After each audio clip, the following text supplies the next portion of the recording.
Hola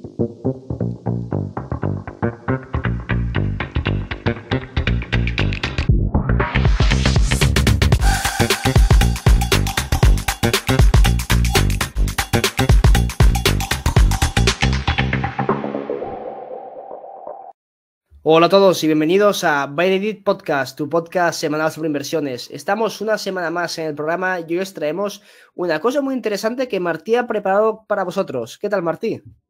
Pues muy buenas, Albert, y muy buenas a toda la audiencia. Y sí, vamos a ver dos bancos en Europa. De hecho, quería que fueran más, pero vi que se alargaba y digo, pues mira, voy a cortarlo y así eso vamos a hacer más en otro episodio.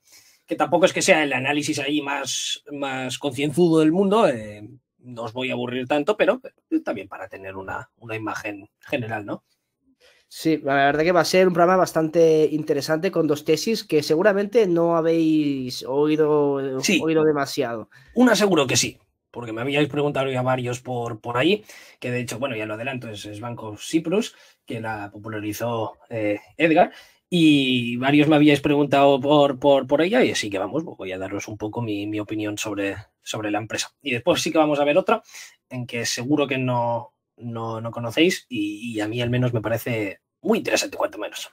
Genial. Pues antes de comenzar con el programa, recordaros que en portfolioinversión.com podéis montar vuestra cartera y hacer el seguimiento tal y como lo hacemos nosotros, además de que recibiréis la newsletter que escribimos tanto Martí como yo. También tenéis el Substack en inglés, donde hacemos una compilación de tesis en inglés, noticias que nos encontramos y nos parecen interesantes y que queremos compartir con todos vosotros de forma gratuita, y que en análisisdeinversión.com publicamos nuestros análisis concienzudos de las tesis que tenemos en cartera o que nos han parecido interesantes en ese momento. Así que os recomendamos que echéis un vistazo, tenéis los links en la descripción. Y dicho esto, comenzamos con el programa. Venga, pues vamos a ello. Y primero de todo, vamos a empezar con hablando un poco sobre lo de los tipos de interés, ¿no? Y no tanto por hacer un análisis diciendo van a subir, van a bajar, porque aquí ya adelanto, aquí al lado tenéis el gráfico de las predicciones y lo que han terminado haciendo. Y vemos cómo, por norma general, se falla absolutamente siempre. Pero por otra parte, es algo muy importante y que debemos tener todos presentes. ¿Por qué? Pues porque seguro que lo habréis visto, en que pues ahora muchos bancos están cotizando a 5 veces beneficioso y dices, joder, qué barato, ¿no? Eso es un yield del 20%, está de puta madre, qué barato está. El mercado seguro que no se mueve a esos niveles. ¿Qué es lo que pasa? Que claro, ahora teóricamente viene la bajada de tipos, con lo cual aquellos bancos que tienen muchos intereses variables o esas cosas, pues que se han estado viendo beneficiados por la subida de tipos de interés, pues muchos de ellos van a no verse beneficiados y van a ver caer los yields que ganan, ¿no? Es decir, que ahora mismo, pues hay bancos que yo creo que están muy atractivos, pero también hay muchas trampas de valor, en mi opinión, y que eso puede conducir a errores, ¿no? Así que, al menos por nuestra parte, los bancos que tenemos en cartera, prácticamente todos son bancos de nichos o que hay algún tipo de situación especial y que por eso los compramos y que deberían hacerlo bien independientemente de que los tipos de interés suban o bajen. Porque claro, aquí también debes de ver, claro, tienes la parte de los tipos de interés que te afectan en la parte de los activos, pero también que te afectan en la parte de los pasivos. Y ver cómo se van machando y cuáles suben más y cuáles suben menos en relación a los activos y los pasivos, pues es algo interesante, ¿no? Pero simplemente eso, deciros que, oye, cuidado con algunos bancos porque parecen que están muy baratos, pero realmente en un escenario normalizado no lo están tanto. ¿Y por qué digo eso? Pues al final el valor de un activo es la suma de los flujos de caja futuros pasados al valor presente. Si la mayoría de vosotros cree que vamos a volver un periodo en el que vamos a volver a tipos cero, pues muchos de los bancos no van a ser interesantes. Pues porque no tiene ningún tipo de sentido comprar bancos que no te van a estar dando un buen rendimiento. Ahora, si creéis que los bancos, pues, bueno, los tipos van a estar a niveles más normalizados, que no va a ser como el periodo que vimos en la década pasada, pues los bancos pueden ser una muy buena oportunidad de compra. Albert, ¿tú qué opinión tienes? ¿Crees que vamos a volver a tipos cero o que nos vamos a mantener a sitios más normalizados? Pues un poquito doble sentimiento. Esto, los que habéis estado escuchándome y aguantándome los informes semanales, sabéis que lo llevo también tiempo comentando, hablando de los tipos de interés. A ver, por la parte fiscal, los tipos han de bajar, sí o sí, porque no se puede mantener déficits fiscales del 6-7% con los tipos tal y como están, porque al final los pagos de la deuda se han de realizar y esto se come el presupuesto y entras en una espiral de destrucción increíble. Pero, por otro lado, si bajas demasiado los tipos y parece ser que la inflación es más enganchosa, sticky, que se dice, de lo que parecía en un principio, de hecho lo vimos sí que la inflación ha bajado, pero vimos un pequeño repunte en la inflación subyacente. Ya sabéis que excluye pues, la energía, por ejemplo. Y la energía pues ha bajado bastante por el sentimiento que hay en el sector, que se espera un aumento de la oferta importante, que sinceramente no creo que se acabe materializando y una bajada de la demanda, pero bueno, esto lo comenté en la newsletter de hoy, de portfolio de inversión. Entonces, yo creo que sí que veremos bajadas de tipos de interés, pero no volveremos, por lo menos ahora mismo, a no ser que venga una recesión fuerte que arrase un poquito con todo, a niveles del 0 al 2%. Yo creo que sí que veremos bajadas, pero no tan bestias como espera el mercado. De hecho, eso mismo que estaba comentando Druckenmiller, creo que en su entrevista más reciente con Bloomberg, decía que bueno, que no cree que la Fed se está equivocando bajando tanto los tipos, que los bajó 50 puntos básicos, y él no ve tan claro pues ya descendido y que tengamos la victoria. Así que pues va bastante ahí en línea. Pues bueno, ¿te parece, Albert? Vamos con esta introducción hecha de realmente si crees que los tipos van a estar a cero, pues es que prácticamente no vale la pena escuchar este programa porque vamos a hablar de dos bancos que sí que son bastante sensibles a los tipos de interés. Pero por otra parte, si los tipos se mantienen, no hace falta que vayan a niveles muy bajos, pero simplemente con que se mantengan al 2%, que dices es bastante menos de que ahora, pero aún así podría tener sentido la tesis si se quedan por ahí, ¿no? Y el primero de todos es Banco Cyprus, que estaría a unos múltiplos muy atractivos. Eso lo presenté cuando, estuve preparando la presentación cuando estaba cotizando por los 2.200 o una cosa así, que ahora ha bajado, así que lo he ajustado un poquillo por cómo está, ¿no?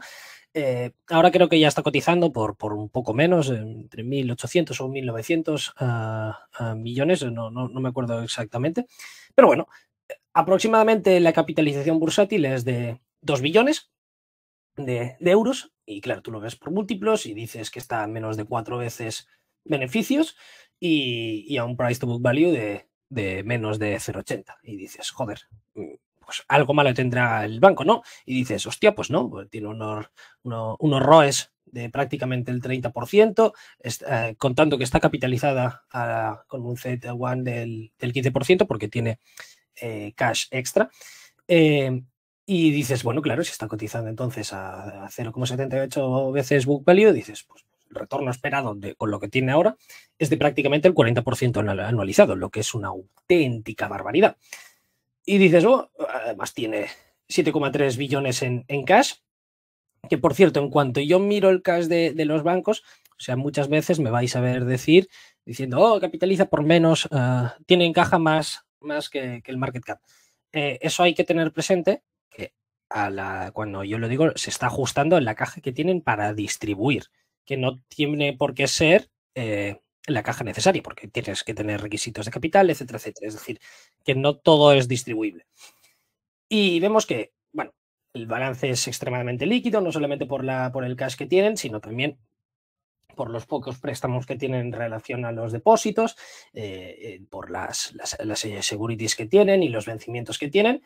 Y eso, que el cash está representando prácticamente el 30% de los activos totales, lo que es una auténtica barbaridad. Además, ves que es el líder en cuota de mercado en todos los aspectos. En préstamos tiene una cuota de mercado del 43%, en los depósitos del 37%, y también es el líder en seguros y en procesos de tarjetas y soluciones de pago. Es decir, dices, pues nada mal, ¿no? Además, ves que está recomprando acciones, que van a aumentar el payout seguro. el costo income es del 32% y que el costo risk es de 34 puntos básicos. Es decir, lo ves y dices, joder, pues pinta bien, ¿no?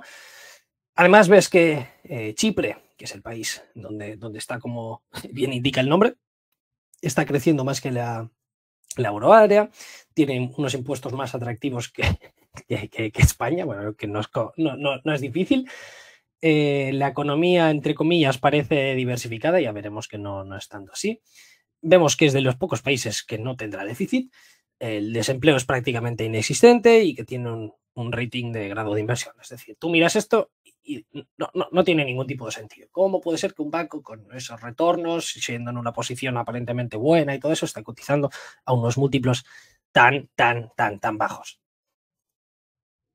Y dices, bueno, la hostia. Y eso, cuando vemos cosas así, puede ser por dos cosas. Bueno, tres en realidad.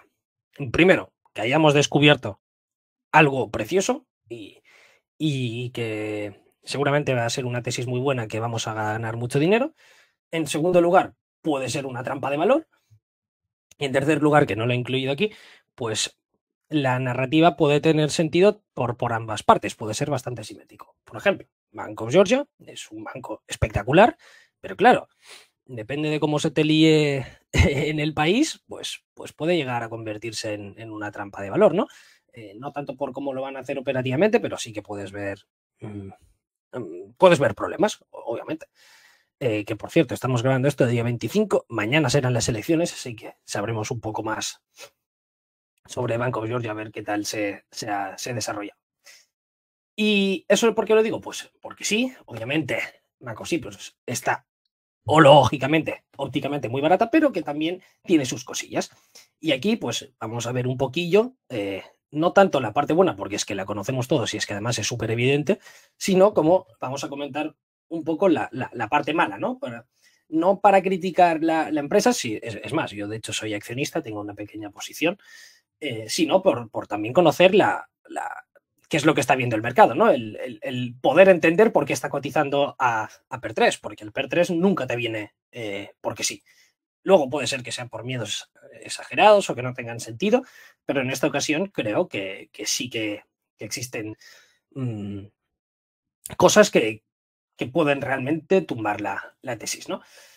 ¿Y de qué riesgos estoy hablando? Y aquí de nuevo recalco en que no tienen por qué materializarse, pero que sí que son banderas amarillas, en algunos casos banderas rojas, y que debemos tenerlos, ser consciente de ellos y ir vigilándolo, pues como en mi caso, que yo soy accionista, pues oye, que si hay cualquier tipo de problema, pues que sepa de dónde viene y después yo poder actuar rápido o no, ¿no? En primer caso, los vamos a ir viendo todos, pero bueno, tendremos la influencia y el dinero ruso en el país.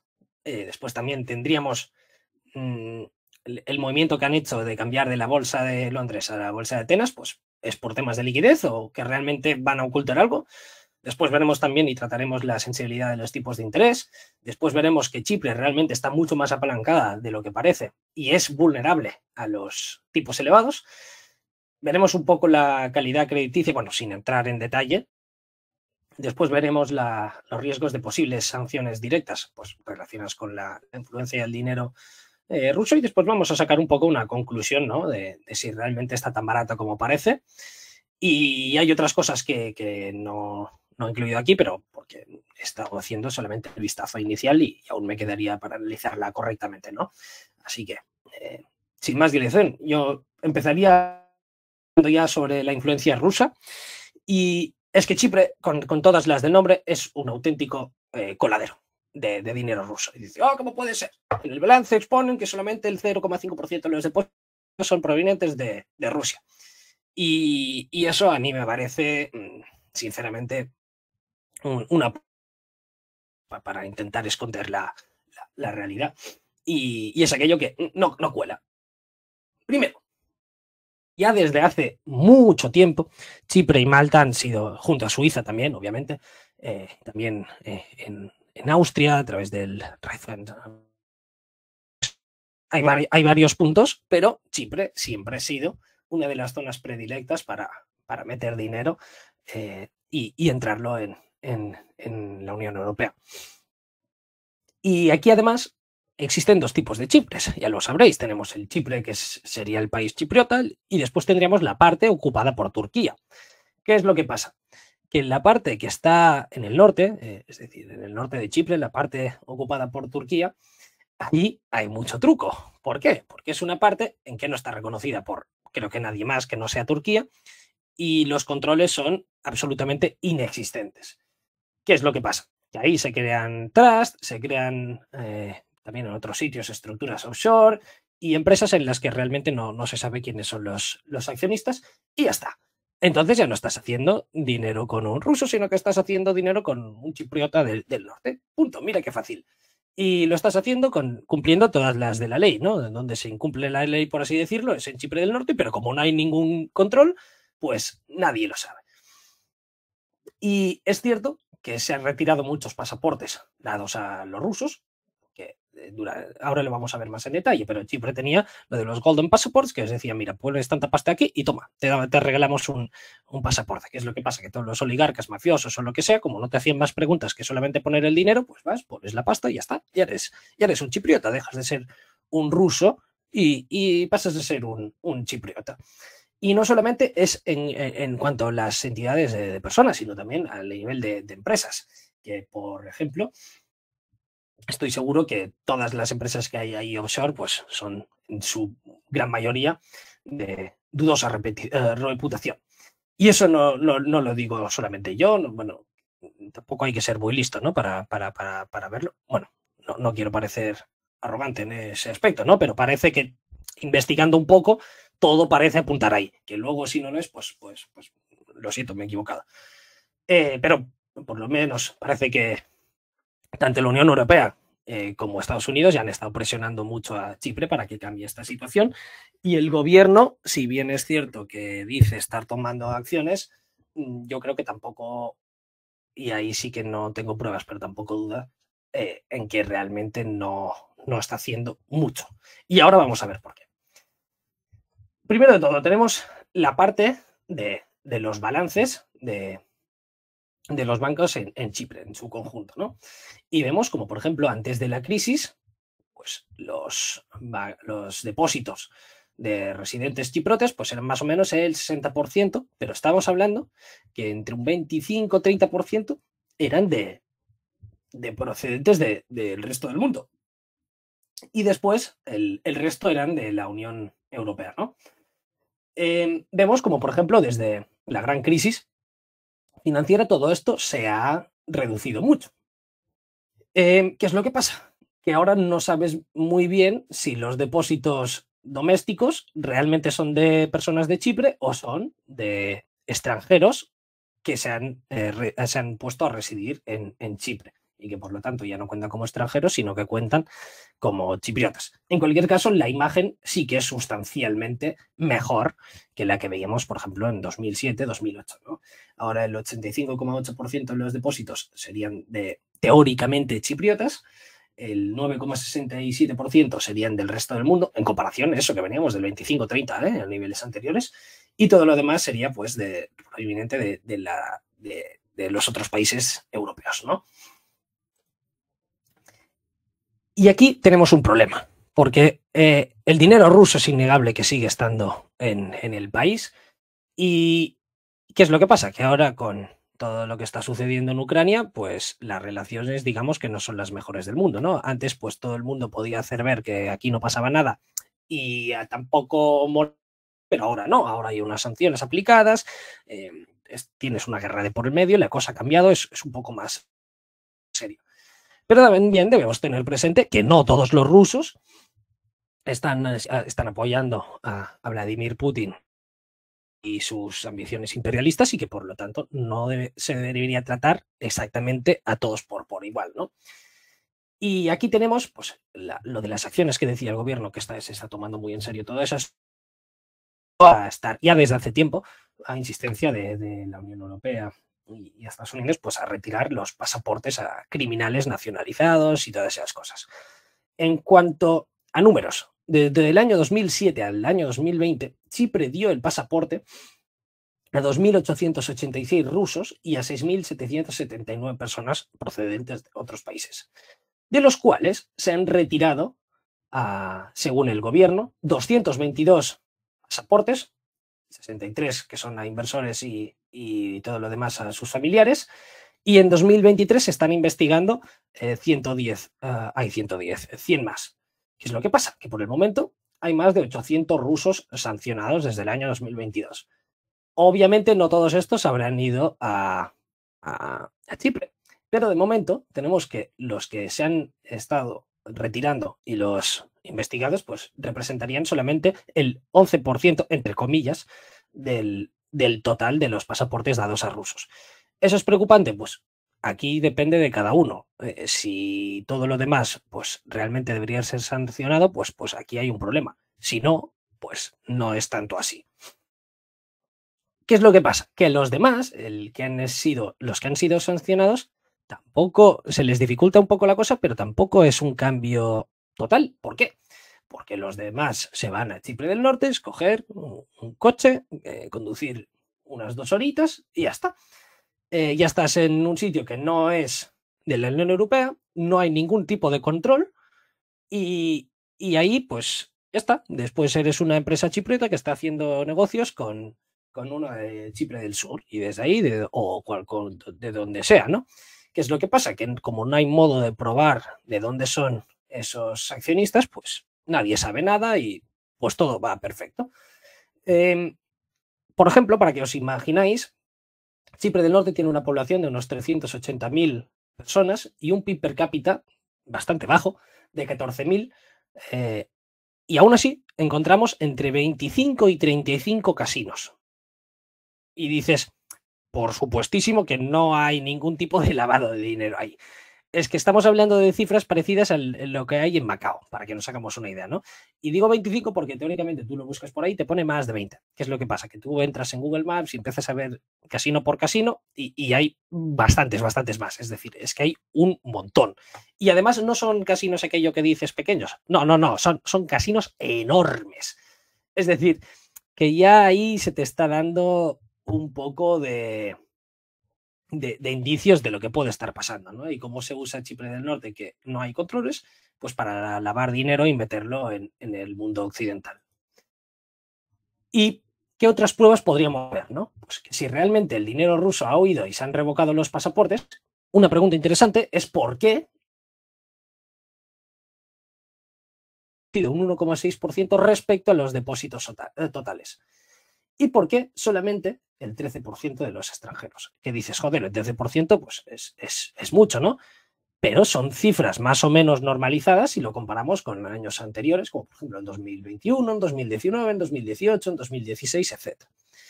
En Chipre, pues por ejemplo, en 2014, cuando vimos que Rusia capturó Crimea y empezaron ahí las primeras sanciones, los depósitos del resto del mundo se redujeron en un 42% del total. Es decir, claro, ahí compararlo con las cifras de ahora y ves que realmente tampoco ha cambiado tanto, a pesar que 2022 está siendo infinitamente más grande y más grave que 2014.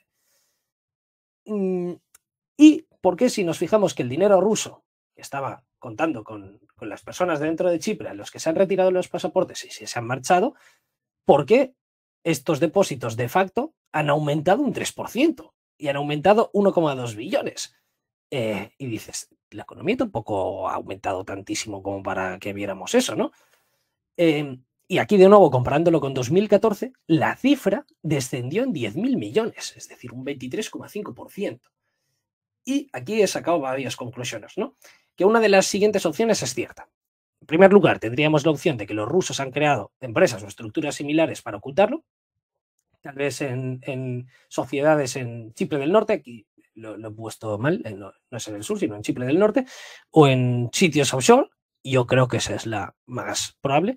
En segundo lugar, tendríamos que el gobierno no está contando la verdad y que dice una cosa, pero que realmente no la está haciendo. Y en tercer lugar, tendríamos otra opción, y es que se han congelado los activos, pero se siguen manteniendo dentro de los balances, lo cual tampoco sería lo más óptimo. Y en cuarto lugar, podríamos tener una combinación de todas. Yo creo que la más lógica para mí es la número 1, Y más teniendo en cuenta que ahora Estados Unidos y la Unión Europea pues está investigando por ahí. Claro, aquí a la que se te empieza a retirar el dinero, pues podrías llegar a tener un problema, del cual Bank of Cyprus está relativamente protegido debido a la liquidez que tiene, que no podría llegarle a ser tampoco como un corralito, ¿no? En el que todo el mundo retira los depósitos. Eso parecería un escenario más o menos improbable, pero que aún así, obviamente, es muy negativo, ¿no? ¿Qué tipo de señales de alerta más pues podemos encontrar? Y aquí sí que recalco que no lo sé, porque no lo he estudiado y tampoco le he dedicado mucho tiempo a investigar, es simplemente aplicar un poco de la lógica, ¿no? Y es con el pre-release que dijeron, en el que se iban a cotizar en Atenas, ¿no? Y ahí decía, the board of directors believes that this listing from the London Stock Exchange and relisting our shares on the Athens Stock Exchange offers the potential to enhance the liquidity of our shares and the recognition of the group among the wider group of interested investors, benefiting both shareholders and the bank itself. Es decir, que se están yendo pues, por tener mayor liquidez y mayor presencia entre los inversores. Y yo aquí lo que pregunto es que ¿desde cuándo la bolsa de Atenas es más líquida que la de Londres? Para mí no tiene ningún tipo de sentido. Normalmente la gente que quiere cotizar en Europa pues se revienta y se pega para ir a cotizar en Londres, porque ahí es de donde es más fácil que te entre nuevo capital. Es que es todo lo contrario a lo que te está diciendo el press release. Y es cierto, y aquí podría tener sentido, que al estar en Atenas, pues podría ser incluida en índices locales, ¿no? Lo que podría darle tal vez un poco más de liquidez, pero aún así me cuesta mucho de verlo.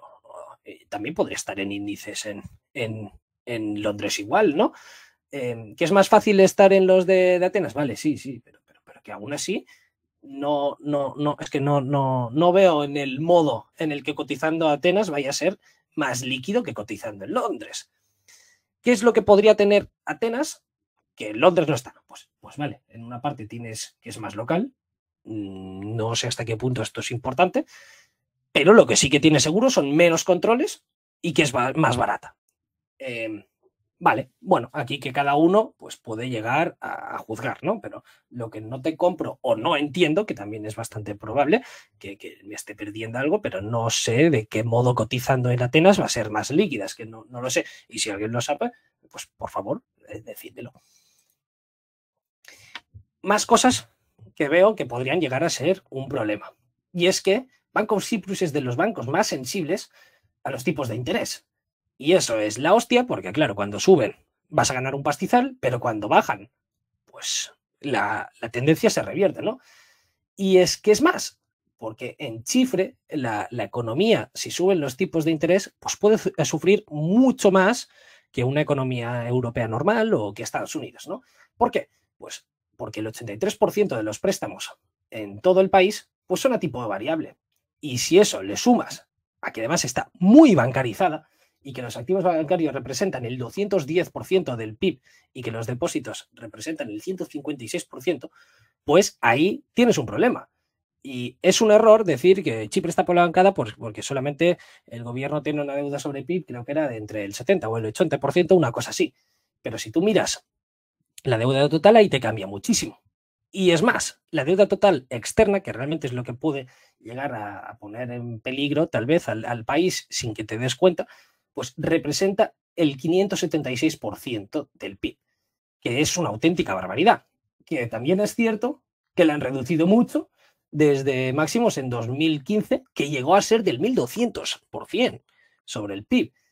Que ahí tampoco debería ser ninguna sorpresa que Chipre entonces lo pasase como lo pasase en la crisis del euro, ¿no?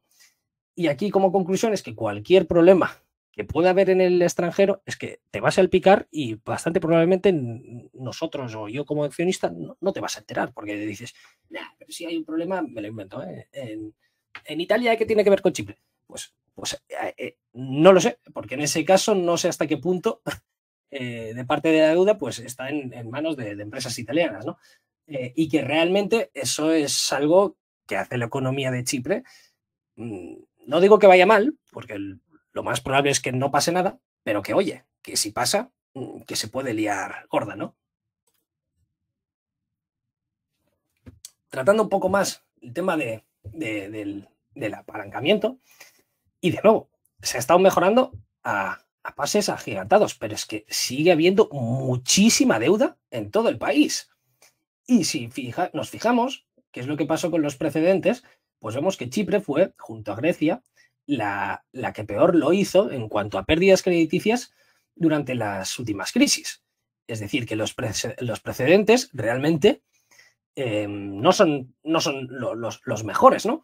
Y si además le sumas en que ahí los controles yo creo que son bastante flojos, pues tienes un caldo de cultivo pues para que las cosas cuando salgan mal, que sean desastrosamente mal.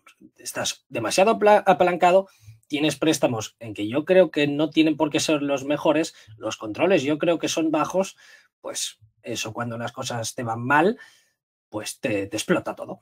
Y aquí de nuevo es cierto que han mejorado mucho y que los non-performing loans son mucho mejores, ¿no? De hecho, a junio de este año, en el país de Chipre, la cifra era de prácticamente el 7%. Y que la mayoría provenía de los households que tenían un non-performing loans del 8,7%, pero que las empresas, que fue lo que petó en la última crisis, pues han mejorado mucho. Pero eso no quita que si viene otra crisis, además los non-performing loans son un indicador atrasado, es decir, que aquí tendría cierto lag que tú puedes decir, no, aún está más o menos a niveles normalizados, pero que la economía ya se está erosionando y castigando al banco y que tú te enteres después, ¿no?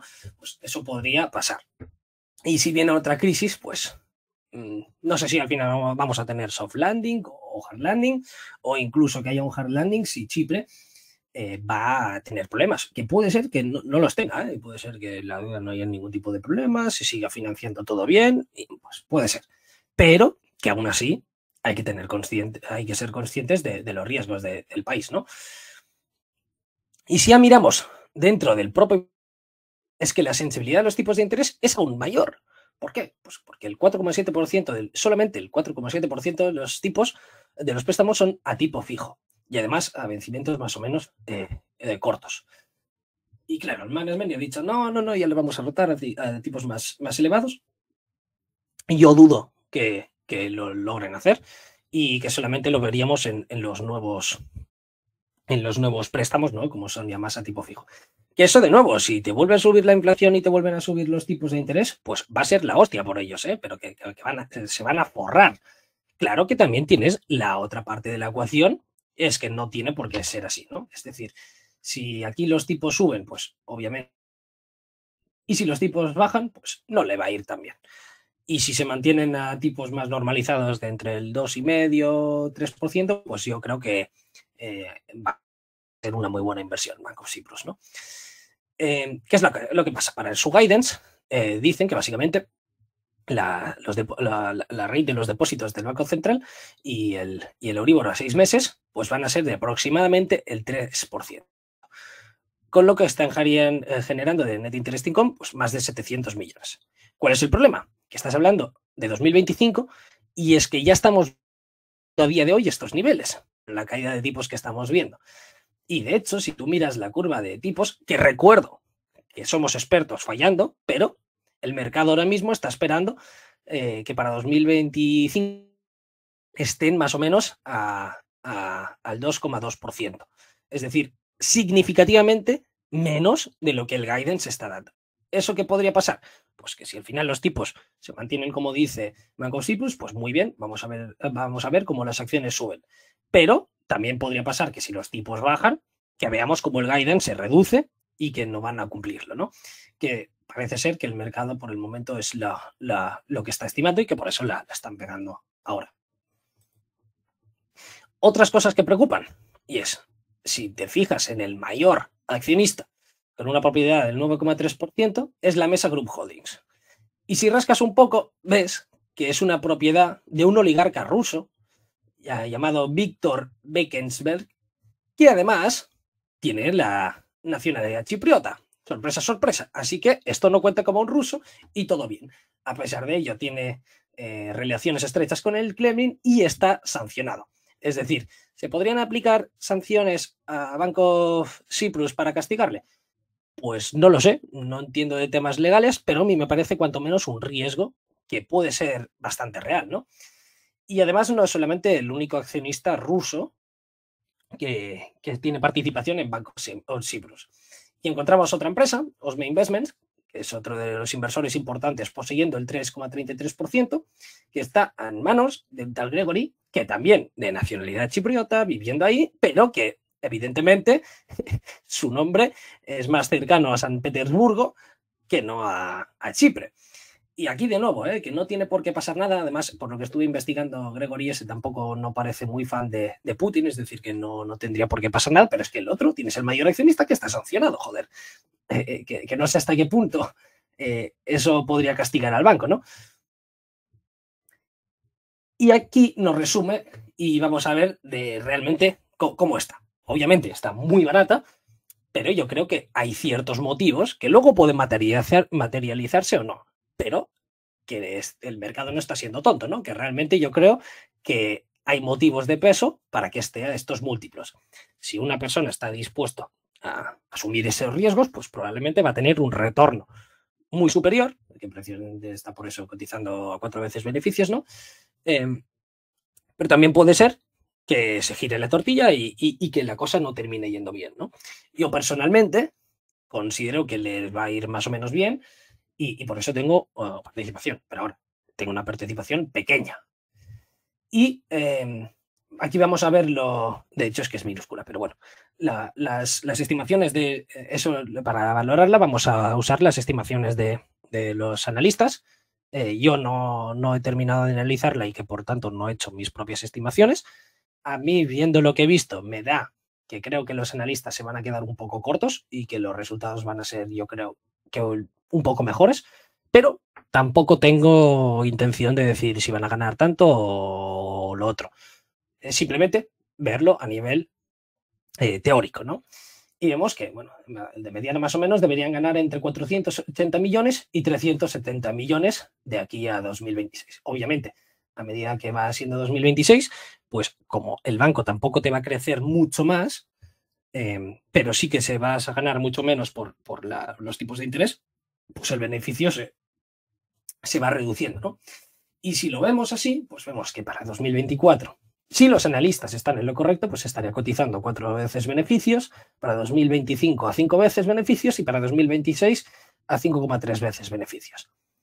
Y dices, ¿esto está barato? Pues sí, obviamente, es un yield muy, muy satisfactorio, pero no está tan barato comparado con otros bancos. Y os animo, mirad muchos bancos, es que encuentras no digo patadas, pero bastantes que están cotizando a PER 5, PER 6 o una cosa así, y no tienen por qué tener todos los riesgos implícitos que tiene Banco Cyprus, ¿no?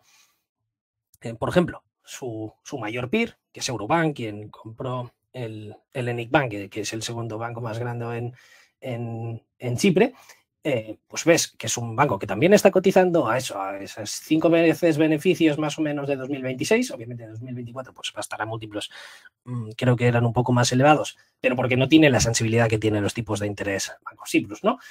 Y ves que están cotizando a niveles parecidos y que la tesis podría ser parecida, ¿no? Estás operando en Grecia, ellos también tienen en Grecia, Bulgaria, en Chipre, están un poco más diversificados, pero bueno, entre Grecia y Chipre, pues es más o menos lo mismo, ¿no? A nivel de apalancamiento, de deuda y de problemas de parecidos, aunque obviamente son muy diferentes. Pero la tesis también es parecida. Ves que tiene Eurobank un exceso de cash que podría distribuirlo, ves que está más diversificado, es más grande, con lo cual tendría más economías de escalas, probablemente crezca más, sobre todo en la parte de Bulgaria, yo creo que ahí lo pueden hacer bastante bien, etcétera, etcétera, ¿no? Y dices, bueno, ¿tiene sentido esta diferencia de valoración? Pues aquí de nuevo, si los tipos de interés se mantienen elevados, pues Banco Cyprus lo va a hacer de modo espectacular. Si los tipos de interés bajan, pues Banco Cyprus no lo va a hacer tan bien. Y aquí hay otras cosas que yo creo que podrían terminar impactando al exceso de cash, ¿no? Que podrían terminar a devolver. Por ejemplo, yo no me termino de creer mucho cómo calculan los risk-weighted assets, que básicamente es lo que les hace retener más o menos capital. Y aquí hay varios argumentos. Es cierto que quitándose los foreclosed assets que van teniendo y los van vendiendo, además los han estado vendiendo a buenos precios, pues estos deberían reducirse, ¿no? Pero creo que el conjunto de los otros activos no sé hasta qué punto los están teniendo bien. No lo sé, aquí de nuevo debería analizarlo mejor, pero me huelo bastante que van por ahí. Y además también tengo un poco de dudas de cómo están provisionando las provision for credit losses y que no me están llevar un incremento que terminaría por impactar el beneficio neto. Esto, sin embargo, creo que solamente veríamos en las maldadas, que es el típico en que se te disparan y que de un día para otro pues puede cambiar mucho la imagen. En mi opinión, yo prefiero los bancos que normalmente son un poco más conservadores en los buenos tiempos. Pero bueno, que tampoco tengo aquí pruebas como para decirlo a ciencia cierta, mira, están haciendo esto y lo otro. Simplemente haciendo un primer análisis parcial, la sensación que me da, ¿no? Debería verlo un poco más. Y aquí de nuevo tiene mucho cash, pero hay que ver el cash que pueden distribuir. Que aún así siguen teniendo un exceso de cash seguro, ¿eh? Es decir, pues a lo mejor un buen billón sí que podrían distribuir. Claro, es que eso ya es la mitad del market cap y pasaría a estar pasando a 5 veces beneficios a 2,5, 2,7. Es decir, que si tú lo miras por ahí, es que está tremendamente barata y que entonces yo creo que más que compensa los riesgos que tiene, ¿no? Y claro, eso además ahora vamos a ver, es que seguro cómo vamos a ver cómo ese capital se va devolviendo y que esa es la parte buena de la tesis, ¿no? En que, por ejemplo, te van a aumentar el payout, pero es que es seguro, pero es que también podrían ponerse a recomprar como si no hubiera un mañana o a repartir dividendos extraordinarios o alguna cosa así. Así que me parece bastante interesante. Sin embargo, también hay que ser consciente de las cosas de las cosas malas que tiene, ¿no? Y también eso, o sea, he estado comentando la parte más o menos de los riesgos, porque la parte buena es que ya es súper evidente, ¿no? Y aquí hay que decir, como por ejemplo también que tienen muchos non-interest income, lo cual le quita cierta parte de ciclicidad. Claro que también lo tienen, pues porque la parte de los interest incomes, pues depende de cómo es muy volátil, ¿no? Pero que realmente están haciendo ahí muy buen trabajo. También tienen otros tipos de negocios que son muy interesantes. La liquidez, pues es tremendo. Bueno, los beneficio bastante, pero si los tipos bajan es contraproducente porque tienes que reinvertirla en activos que no rinden tanto, ¿no? Yo creo que si realizaran alguna adquisición, si la miran bien, pues podría llegar a ponerse muy interesante. Depende de dónde, obviamente, pero que ahí ya se quitaría una parte de decir, es que estoy 100% en Chipre y podría ser bastante interesante. Y además todo depende del precio, por supuesto. El dividend yield que te va a dar va a ser muy bueno. Yo creo que eso es fantástico. Disculpadme, me estaba quedando un poco la boca seca. Y eso, que si los tipos te suben, es que va a ser espectacular, van a ganar muchísimo. Tienen una base de depósitos que aparentemente, porque claro, no sé hasta qué punto es dinero de dónde es, pero que aparentemente es tremendamente buena y que debería irle muy bien, ¿no? Si el management empieza a reinvertir la pasta en préstamos que tengan un yield más decente y además siguen haciendo exactamente lo que han estado haciendo ahora, ¿eh? No tienen que cambiar nada. Y ir reduciendo los préstamos morosos y todas esas cosas, pues yo creo que les va a ir muy bien si eso lo hacen. Así que por mi parte, es decir, me parece muy interesante, tengo que estudiarla, pero para mí es wait and see. Aunque tengo una pequeña posición, pues por el upside que tiene. Y también es un modo de cubrir la cartera, ¿no? De si los tipos se mantienen altas, pues fantástico. Por ejemplo, tenemos ya... esa no la tenemos en la cartera conjunta con Albert, pero ahí sería decir, mira, tengo oro, por si te bajan los tipos, pues ahí se van a mantener bien. Y si te suben, pues mira, podrías tener eso como modo de cobertura, ¿no? Y además ahora parece que está siendo pues interesante porque, lo dicho, eso lo empecé a preparar cuando estaba cotizando 2.200 y ahora ya creo que va por los 1.900 o por ahí, que ha sido una caída significativa y que ahora pues podría volver tal vez a estar en niveles parecidos. No sé qué te ha parecido, Albert. Pues a ver, me parece de empresa, a ver, barata, interesante cuanto menos, pero quizá el factor riesgo también es importante. Quizá no está tan barata, es lo que has comentado antes, no está tan barata como para asumir el riesgo, aunque es una empresa que se puede hacer el seguimiento y y claro, depende de qué precio, el riesgo compensa obviamente construir una posición o no. Totalmente. Pero claro, bueno, al menos tú ya lo sabrás y todos los que nosotros tenemos en cartera, pues yo considero que son mejores inversiones, ¿no? En el sentido en que te van a crecer más, también tienen una estructura muy, muy, muy buena, las pérdidas crediticias son mejores, están a múltiplos bastante parecidos, con lo cual, o sea, que está muy bien, pero yo creo que a día de hoy, pues hay opciones mejores. Y dicho lo cual, hacemos un poco la publicidad, Albert, antes de pasar a la siguiente, que es básicamente, voy a presentar una tesis que es más o menos parecida a Bank of Cyprus y entre muchas comillas con menos riesgo. ¿Por qué? Porque no tienes la parte de esa rusa o una cosa así. Porque aunque, por ejemplo, Bank of Cyprus lo haga bien y que oportunamente lo haga muy bien, pues si viene una crisis en algún otro sitio, pues probablemente Chipre va a petar por la elevada deuda que tiene. O si hay algún tipo de problemas con las sanciones, que aunque no tenga nada que ver con el banco, pues es que le van a pegar también, ¿no? Así que vamos a ver, entre comillas, o porque también tiene sus problemas, otro banco parecido.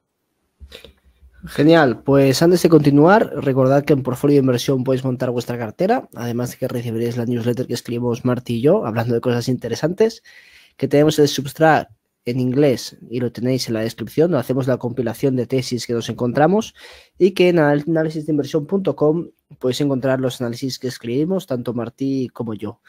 Os recomendamos que le echéis un vistazo a las 3 plataformas y tenéis los links en la descripción de este vídeo. Y dicho esto, vamos con la otra empresa que Martí no me ha hecho spoiler y tengo ganas de saber cuál es. Sí, y lo que voy es a tener que pisar un poco el acelerador, Albert, para no perderte el tiempo. Pues vamos a hablar de un turnaround en un banco. Y al igual que Banco Cyprus, pues tuvo sus problemas en el pasado y parece que ahora empieza a salir, ¿no? Y en los turnarounds, en los bancos, siempre hay que invertir cuando ya se ha demostrado que ya está todo bien. No aquello que dices, vale, han presentado el plan y ahora parece que realmente va a ir bien. Como tampoco se recomienda en los otros turnarounds, pero que, oye, que tampoco pasa nada. ¿Pero por qué? Pues porque los bancos tienen muchísimo menos margen que las compañías normales y es bastante más difícil reflotar. ¿Por qué? Pues, por ejemplo, si tú tienes un holding y tienes una división que es mala, pues puedes cortar de raíz la división mala, la vendes o lo que haga falta. En los bancos no. En los bancos muy probablemente tienes procesos legales, tienes que mantener los préstamos en tu balance a no ser que los vendas a un descuento muy elevado y que alguien te los quiere comprar, que ya es mucho, y cosas así. Es decir, que hay que ir con cuidado. Y es que además tienes requisitos regulatorios más estrictos que los de un barine y que muchas veces la única opción que tienes, pues si necesitas cash, es pegarle la hostia a los accionistas y diluir. Y eso del mito de la banca siempre gana. Pues quien diga eso, que coja y mira el gráfico de cualquier banco, menos JP Morgan o algunos pocos más, en que lo han hecho mejor, pero es que la mayoría siguen a niveles bajos, más bajos de los que vimos en 2008, y estamos hablando ya desde hace 15, 14 años, ¿no? Así que, cuidado. Y, por ejemplo, aquí, en el banco ese, deberíamos preguntarnos, ¿han terminado los problemas? Pues, no lo sé. Y aquí me remito siempre, pues, o sea, quien es mi modelo en cuanto a bancos es, miro de seguir todo lo que dice y hace, sin pelos y señales, el señor Warren Buffett, ¿no? Que, por ejemplo, yo no creo que hay cosas que, pues yo al menos haría diferentes, pero es un tío al que hay que respetar muchísimo, que tiene un track record espectacular y con la pasta que genera, pues tener todo eso bueno, ¿qué voy a decir, no? Los números lo dicen por sí solos y es el mejor de la historia. Y además, en las financieras y sobre todo en los bancos, pues el track record que ha tenido Buffett es muy, muy, muy bueno, ¿no? Y aún así, pues se lo ha comido en algunas empresas. Y aquí tenemos el caso de Solomon Brothers, en que tuvo que meterse y hacer activismo ahí para solucionar los problemas, también en Wells Fargo, que pasó de ser su buque insignia hasta que se demostró que era pues mucho de ellos humos, ¿no? Que los bancos son jodidos, pero no considero que más jodidos que otras industrias, también es cierto. Pero que bueno, que aún así hay que ir con muchísimo cuidado siempre que estamos hablando de bancos y más en un turnaround. Él ponía eso como modo introductorio. Y ahora os voy a presentar el que se llama Banca Monte dei Paschi di Siena, que es el banco en funcionamiento más antiguo del mundo. Y ojito, que fue fundado en el año 1472. Es decir, estamos hablando en tiempos de 20 más, 20 menos, de Da Vinci, de Maquiavelo, de las guerras italianas, de la unión entre Castilla y Aragón, del descubrimiento de América, del fin de la guerra de los 100 años, de la caída de Constantinopla y, consecuentemente, del Imperio Romano. Que, bueno, Bizancio, pero al fin y al cabo Imperio Romano. Estamos hablando también en tiempos de la Guerra de las Rosas, del descubrimiento de América. Estamos hablando de eso, 550 años más o menos, que es una auténtica barbaridad. Y más que una institución tan frágil como es la banca per se, pues que continúe operando, pues tiene muchísimo mérito. Pues no ha compuesto tanto, si no domina el mundo, porque ha tenido ahí unos 500 años percomponiendo capital, ¿no, Martí? Sí, totalmente. Bueno, pues eso, le ha pasado eso, la que viene mal dada, pum, y se te va toda la mierda. Pero ahí siguen, que ya es mucho, o sea, sobrevivir todo ese tiempo, ¿eh? A mí ya me gustaría que análisis de inversión dentro de 500 años, pues aún seguiría ahí. Lo dudo, pero para que nos hagamos una idea, ¿no? Que no tiene por qué ser un banco, sino simplemente el hecho de aguantar vivo durante 550 años, pues yo creo que ya dice mucho. Y básicamente fue fundado y respaldado por la República de Siena, y cuyo objetivo era dar préstamos a los que no tenían demasiado sin aplicar la usura, que la usura pues se ha aplicado desde siempre y se ha perseguido desde siempre. Por ejemplo, un tipo, si te digo de Cicerón, todo el mundo dice, hoy sí, muy majo, y hoy qué malvado era Catilina y todas esas cosas. Pues el tío cuando fue gobernador, creo que de Sicilia precisamente, aplicó la usura, vamos, todo lo que pudo y más. Y recomiendo que busquéis libros y todas esas cosas sobre el Renacimiento italiano y la banca de por aquel entonces, porque es súper interesante cómo se desarrollaba, porque claro, por ejemplo, hasta entonces lo habían hecho todos los judíos o otras cosas así, pues porque los cristianos no permitían el préstamo, ¿no? Para ellos el ganar dinero del dinero era algo terrible y muy castigado. Y claro, y ahí empezaron las primeras necesidades reales de financiamiento grande, privado, y empezaron pues a espabilarse, y es bestial cómo lo hacían. Pues por ejemplo, si prohibías lo de los préstamos, como ahí, claro, la usura ahora se tiene esa connotación de cobrar intereses desproporcionados, ¿no? Pero antes la usura venía de la palabra del latín, creo que era uros o una cosa así, que básicamente significa dar algo, es decir, que eran solamente los intereses para aquel entonces, etimológicamente, si no me equivoco, creo que usura era más sinónimo de intereses. Ahora se aplica a los intereses excesivos. Y para no poder cobrar intereses, pues ahí se inventaron muchas triquiñuelas, como por ejemplo, te hago un préstamo a plazo cortísimo y después, obviamente, tú no me vas a pagar, pero ya no te estoy cobrando intereses, ¿no? Estoy cobrando penalizaciones porque tú no me has devuelto el dinero, y aunque todo el mundo sabía que esto eran los intereses, pues era como un modo de saltarse la ley, ¿no? O también es que tenía muchas formas y la verdad es que dices, joder, qué listos eran, ¿no? Y pues por aquellos años, en 1400 y pico, o sea, el primer banco del mundo creo que fue el Banco de Venecia, que fue fundado en el año 1157, si no recuerdo mal. Después tenías el Banco de Barcelona, creo que se fundó en el 1403 o 405, alguna cosa ahí, que además lo de el Banco de Barcelona es espectacular, que no se llamaba así, creo que se llamaba como la Taula de Olsen o una cosa así, pero en Cataluña también tuvimos nuestra parte financiera y de ingeniería financiera, ¿no? Y ahí, de hecho, ¿sabes cuál era la pena para un banquero que quebrase? Albert, a ver si lo imaginas. Aquí, pues bueno, pasarías a acreedores y perdías. Que linchaban, ¿no? O algo así. No, te cortaban la cabeza, literalmente era la decapitación. Es decir, si tu banco petaba y eras banquero, se te decapitaba. Eso es mejor que rescatarlos, ¿eh? Sí, más eficiente. O sea, ahí ya imaginaréis que los catalanes íbamos con cuidado a la hora de dar un duro. Tal vez por eso seamos tan tacaños, ¿no, Albert? Y nos queden en nuestro ADN. Es curioso. Y además también tienes, por ejemplo, el Banco de Génova, que tuvo la maravillosa invención de empezar a aceptar los depósitos. Quiero recordar que fue por ahí. O sea, después también tenías, como no, los Medici, que empezaron a ser el banquero del Papa y vamos, o sea, Y ya para más tarde, pues tenías al señor Fugger, etcétera, etcétera. O sea, empezó a evolucionar muchísimo, como por ejemplo en Venecia, pues se inventaron ya los principios contables y que además los vendieron. O sea, que eran la hostia. Es interesantísimo todo eso. En fin, volviendo al banco y apretando un poco el acelerador. Pues empezó a expandirse por toda Italia, pero siempre mantenía como su foco original, ¿no? De prestar a pequeños agricultores y pequeños negocios, que era el motivo de su creación. Por aquellos de principios del año 1900, pues fue nacionalizado y a partir de ahí pues empezó a ofrecer más los servicios de la banca tradicional.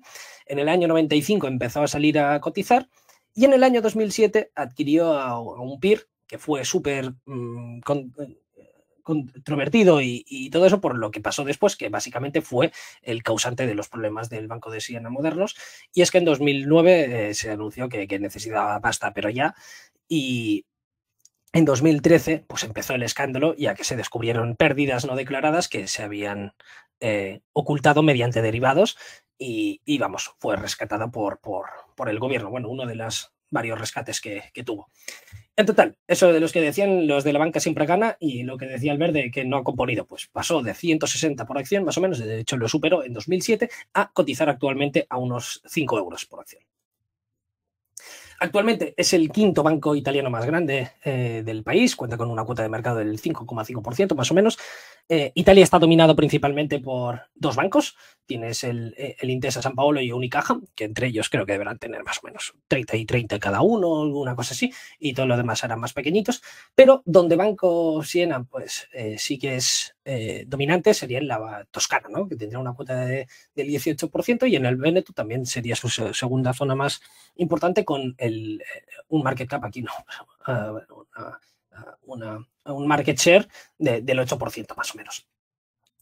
Y vemos que en el pasado, pues, los problemas fueron principalmente por la tolerancia de asumir riesgos y de querer crecer, aparte de muchísimas ineficiencias y estar más masificado de lo que debería estar. Total, eso que les llevó, que finalmente ya se ha empezado a querer reflotar el barco, y en 2022 levantaron 2,5 billones, diluyendo a los accionistas, para implementar el plan de reestructuración y cumplir con los requisitos de capital y atraer a nuevos inversores que no fueran el gobierno, que por aquel entonces poseía la gran mayor parte del banco.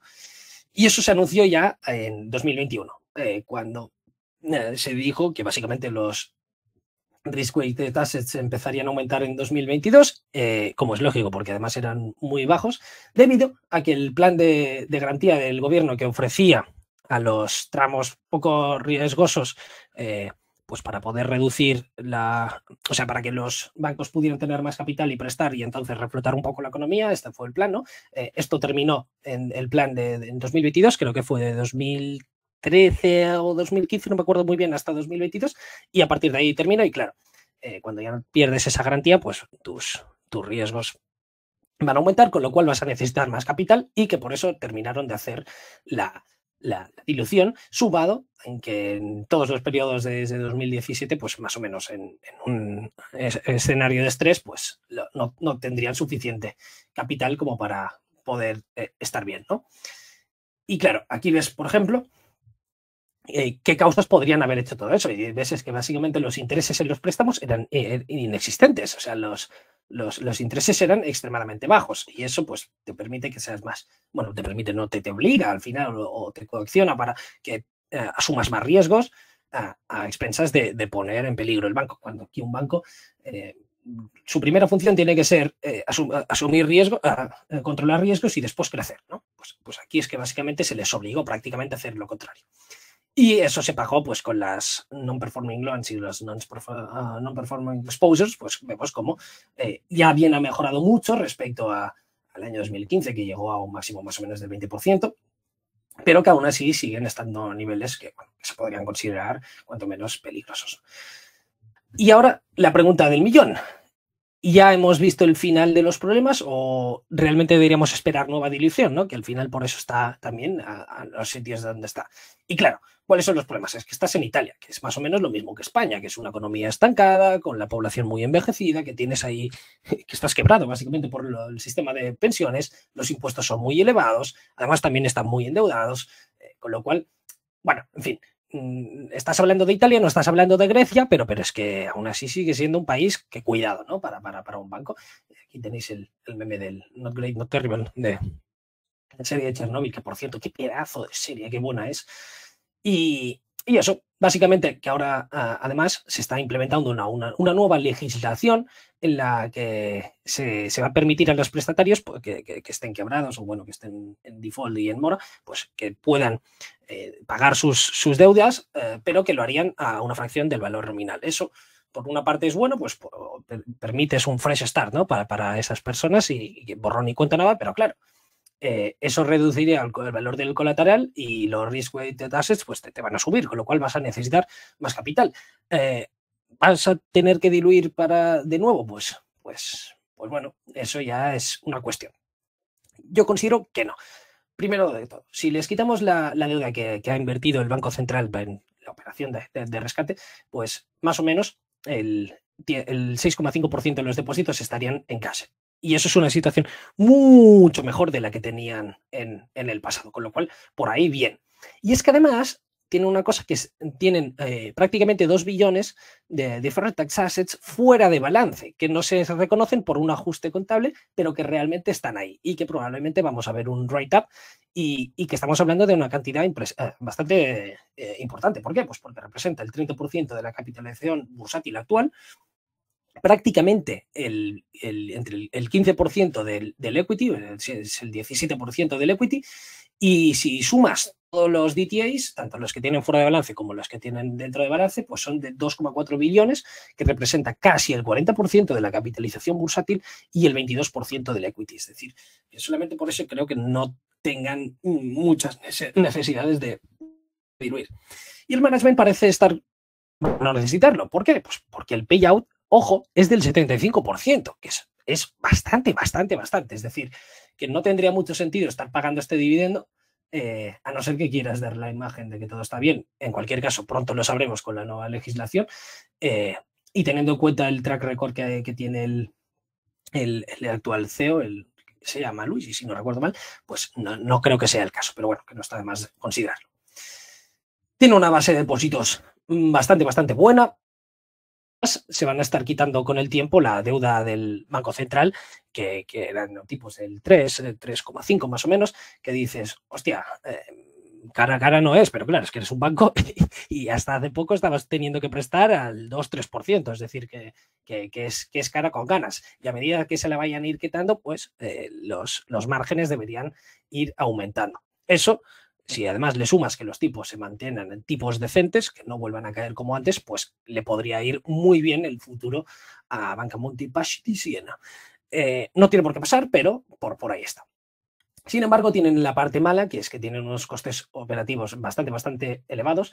No son terriblemente malos, pero tampoco son terriblemente buenos y que creo que hay bastante margen de mejora. Aquí, por ejemplo, tenéis todas las branches que tienen puestas y yo creo que se podrían reducir bastante algunas de ellas. Que en Chipre, por ejemplo, también, que hablamos antes de Banco of Chipre, hay bastantes branches, ¿no? De hecho, mi hermano estuvo hace poco ahí trabajando y me comentaba eso, que a cada vuelta de la esquina pues te encuentras una sucursal bancaria.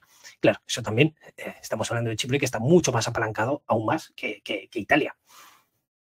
Pero bueno, yo creo que podrían hacerlo lo que está, por ejemplo, haciendo Bank of Georgia, ¿no? Ahora, que es reducirlas de una parte, pero las que tienes, que sean más grandes, más eficientes, más escalables y que ofrezcas más servicios. Yo creo que eso sería lo suyo, pero creo que ahora mismo el foco tendría que ser también otro, ¿no? En terminar de limpiar el balance a saco y todas esas cosas, y ya después te centrarás un poco más en la eficiencia y eso. Además, también yo creo que los coverage del banco pueden mejorar bastante. A mí no me suelen ni gustar que sean exageradamente elevados, primero de todo porque puede ser o que el colateral realmente sea muy líquido y que realmente no valga nada, o que sean extremadamente bajos, pues porque entonces es decir, vale, si te vienen mal dadas es que vas a ser el tonto en que más vas a pringar. Obviamente depende de qué tipo de préstamos, no es lo mismo un consumer loan tener un colateral. De hecho, los que nos seguís desde hace más tiempo, pues en su día tuvimos el trade de comprar Synchrony Financial y vender en corto Alliance Data Systems, ¿no? Y claro, una de las cosas que tenían, que para mí eran malas, era eso, que tenían colateral de una PlayStation, que dices, si piensas mal, llegas un poco a la conclusión de por qué hacían todo ese tipo de cosas. Pero bueno, yo creo que con el tiempo, pues seguramente deberían intentar mejorar y van a ir reduciendo las provisiones, pero si hay cierto imprevisto, yo creo que sí que haríamos un spike en las provisiones y que realmente no es una posibilidad para nada remota, ¿eh? Es decir, que realmente podría pasar y eso terminaría por erosionar en parte el plan de reestructuración que tienen, ¿no? Y eso, a ver, pasamos ya a la siguiente. Además, ahora, con la subida de tipos, pues por fin los yields de los bonos italianos, pues más o menos están a niveles que son más decentes de lo que habíamos visto anteriormente, con lo cual ya no estás tan obligado a prestar por prestar, ¿no? Por tener cualquier tipo de yield, sino que, mira, el yield que te están dando ahora mismo más o menos son del 3,5%, y dices, obviamente son bajos, pero no es comparable con lo que veníamos anteriormente, que estaban en el 1,5-2%, ¿no? Es, bueno, pues si querías tener algunos puntos básicos más de rentabilidad, pues tenías que realizar préstamos. Y vemos cómo ha ido siendo la transformación. La transformación llega viniendo desde la crisis, pero hasta entonces ha sido totalmente, básicamente, inyectando dinero y quitándote préstamos malos. Ahora por fin parece que el turnaround es otro tipo de turnaround, ¿no? Ya no es tanto limpiar el balance, sino ya hiciste la dilución necesaria, ya tienes unos préstamos que aparentemente son decentes, más o menos, y ahora ya sería pues hacer las operaciones del banco normal, ¿no? Y a partir de entonces empezarte a centrar, ahora que ya prácticamente tienes el balance limpio, pues en empezar a mejorar el banco per se. Y ahora, ¿dónde está la tesis? ¿No? Pues que básicamente tienes el mayor accionista que ha estado teniendo la presión bajista, pues porque se quiere salir del banco, ¿no? Y eso es algo que el gobierno de Meloni está haciendo no solamente de Banca del País y Siena, sino que lo ha estado haciendo en otro tipo de empresas también que fueron rescatadas en su tiempo y ahora pues quiere venderlas y sacar su participación. Pero claro, estamos hablando de que venía de tener de más del 60% de equity y actualmente pues tiene el 26,7%, ¿no? Y ahora van a hacer, a finales de año, y han anunciado que van a hacer otra venta que según fuentes cercanas al gobierno, a saber si al final termina siendo real, pues quieren vender entre el 10 y el 15%, con lo cual pasarían a tener entre el 12 y el 17% de participación. Y las ventas gordas las hicieron sobre todo en el año 2023, cuando vendieron el 20%, y en 2024, cuando vendieron el 12,5%. Y lo malo, entre comillas, es que en 2021 intentaron vender el banco a Unicredit, y este dijo que Nanay, que no la iba a comprar. Y de hecho ningún otro banco por el momento parece que ha metido interés. Otro candidato posible podría ser el Crédit Agricole, que es un banco francés, pero que ha estado adquiriendo bastante en Italia, y pues a lo mejor podría mirar de comprar la participación, pero yo creo que si no hemos visto ya una venta hasta ahora, pues difícilmente la vamos a ver, ¿no?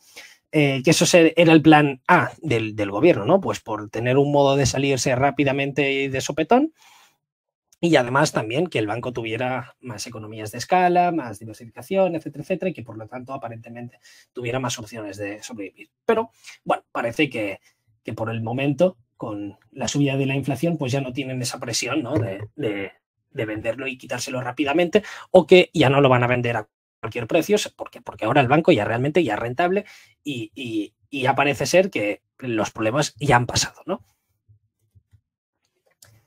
¿Y cómo de barata está o cómo de atractiva está? Pues sin contar dividendos, de aquí a 2028 más o menos tendría que generar en exceso de entre 1,8, 2 billones, podría ser incluso un poco menos, de 1,6, una cosa así, pero que bueno, que aún así estamos hablando de cantidades muy significativas, de prácticamente el 30% de la capitalización bursátil actual, ¿no? Además, están pagando muchísimo en dividendos, tal y como hemos anunciado, el 75% en pre-tax income. Y yo, sinceramente, creo que soy un poco más fan de terminar de tener un balance bueno, para que no haya dudas a futuro. como por ejemplo eso, lo que comentaba sobre todo el tema de la legislación, ¿no? O también, si realmente estás tan barato, ponte a recomprar. Pero bueno, tampoco se entiende seguramente el gobierno, bueno, seguramente no, es que el gobierno necesita cerrar el déficit de alguna parte y tener recompras pues no termina de ayudarles tanto como tener un dividendo elevado, ¿no? Así que seguramente por eso lo tendrán. Sin contar dividendos, de aquí a 2028, si asumimos un múltiplo normalizado de 8 veces, que es lo que están cotizando de media todos sus peers, pues sería realizar un 15% anualizado y que además deberíamos sumarle los dividendos, ¿no? Porque ya hemos dicho que está pagando muchísimo vía dividendos, está actualmente un dividend yield del 15,5%, pero si logran cumplir con lo que se han propuesto, pues para 2028 de mantenerse estos precios estaremos hablando de prácticamente un dividend yield del 20%, ¿no? Veremos realmente qué es lo que termina pasando, pero por el momento los retornos que están dando son cuanto menos interesantes. Y por el momento tenemos la presión bajista por el gobierno, que se está intentando salir de todas las formas posibles, pero para 2025 yo creo que ya no deberían tener participación alguna y que seguramente pues, podríamos volver a ver un re-rate, ¿no? A nivel de múltiplos, pues estaría cotizando actualmente 4,8 veces beneficios y dices, bueno, a día de hoy no es tanto como Bank of Cyprus, pero claro, ellos sí que tienen ya activos un poco más a largo plazo, etcétera, etcétera, y que una caída de los tipos de interés no les afectaría tan negativamente, ¿no? Y que de hecho, si cumplen con lo que tienen en mente, pues para 2026, 2028, no, 2025 mismo ya estarían más baratos que Bank of Cyprus actualmente. Claro, que eso es contando que todo va maravillosamente bien, que no tiene por qué ir y también tiene sus propios riesgos, ¿no?